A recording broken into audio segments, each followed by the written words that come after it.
Bonjour à tous et bienvenue sur EdBTS-MUC, bienvenue dans cette nouvelle vidéo pour réviser une notion du droit pour réussir votre épreuve du BTS-MUC et du BTS-MCO. N'oubliez pas de vous abonner à la chaîne YouTube et pour ceux qui veulent aller plus loin, on a créé 120 fiches de révision pour réviser efficacement et en quelques minutes seulement. Allez, c'est parti, on commence tout de suite pour la vidéo. Nous allons parler de gestion des risques aujourd'hui. Donc sur la gestion des risques, on va voir les différents types de responsabilités tout d'abord. Donc en termes de responsabilité, vous avez souvent ce qui est mis en cause, c'est la faute personnelle de la personne. C'est ce qui est dans la plupart des cas. Vous avez aussi la faute d'autrui. Donc c'est le cas par exemple du chef d'entreprise qui est responsable des agissements de ses salariés. Alors j'ai mis une petite clause par rapport à ça, à partir du moment où le salarié il reste dans justement les cadres de ses fonctions. Si le salarié il est en dehors de son temps de travail, qu'il est en dehors de ses fonctions normales, le chef d'entreprise évidemment ne sera pas considéré comme fautif, il pourra se retourner contre le salarié.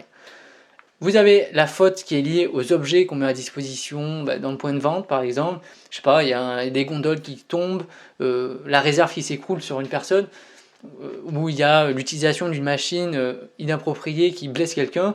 Voilà, c'est la faute des objets. Le problème, c'est qu'on est responsable de tout le matériel mis à disposition dans le point de vente, à la fois pour les clients et pour le personnel. Ou même si on vend un objet qui a une intoxication ou qui a un blessé avec cet objet, on est responsable des produits que l'on vend. Et donc on doit, bon après, s'il y a un problème avec un objet, le gérant d'entreprise il va se retourner contre son fournisseur, hein, évidemment, parce qu'il y a un problème. Mais lorsqu'on vend un produit, on doit s'assurer de sa bonne qualité.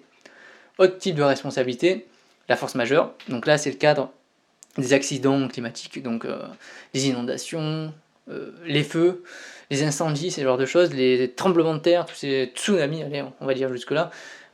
Voilà, bon ça malheureusement c'est ce qu'on appelle de force majeure, il y a des indemnisations par rapport à ça, il y a des assurances, malheureusement on peut rien y faire. Il y a également les accidents industriels, donc lorsqu'on est dans une zone qui est à risque, voilà, ça peut être la force majeure, c'est eux les responsables. En tout cas, s'il y a un problème dans notre point de vente, on aura des assurances qui vont permettre de pallier à ça.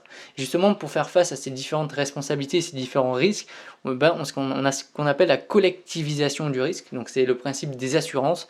On va payer des assurances tous les mois et le fait qu'il y ait plein de personnes qui payent tous les mois ces assurances, ça va permettre de mobiliser de l'argent qui va être réutilisé justement pour indemniser les différentes victimes. On va parler aussi en gestion des risques, et ce qui est le plus important, c'est la santé du salarié. C'est quelque chose qui est essentiel dans les entreprises. La santé au travail du salarié est quelque chose qui fait partie de son bien-être et qui doit être pris en compte de manière très, très importante. Vous avez ce qu'on appelle le DUER, donc le document unique d'évaluation des risques, qui est obligatoire à partir d'un salarié dans une entreprise et qui permet en fait justement d'identifier les différents facteurs de risque dans une entreprise, donc en les classant d'abord par leur niveau de gravité. Est-ce que le risque il est grave? Si jamais il arrive, est-ce que c'est grave ce qui peut arriver? Et ensuite le niveau de probabilité. Est-ce que ce risque il a des chances d'arriver? Et en fonction de là où on se trouve justement dans cette grille, on va avoir des plans d'action à mettre en place. On va avoir des plans d'action, des plans de prévention, et voilà, les plans d'action en avance à savoir, si jamais il y a ce risque qui arrive, qu'est-ce qu'on fait? Si jamais il y a ce risque qui arrive, mais qui est en zone de priorité, justement dans la 3e zone de priorité, c'est pas grave. Par contre, s'il est en zone rouge, là par contre il va falloir le traiter très rapidement, vraiment très urgent. Et donc justement, le DUR, c'est justement prévoir à l'avance, prévenir des risques et surtout agir en conséquence. Merci à tous d'avoir regardé cette vidéo. N'oubliez pas de vous abonner évidemment à la chaîne et de venir sur notre site pour avoir les 120 fiches de révision. Allez, à bientôt!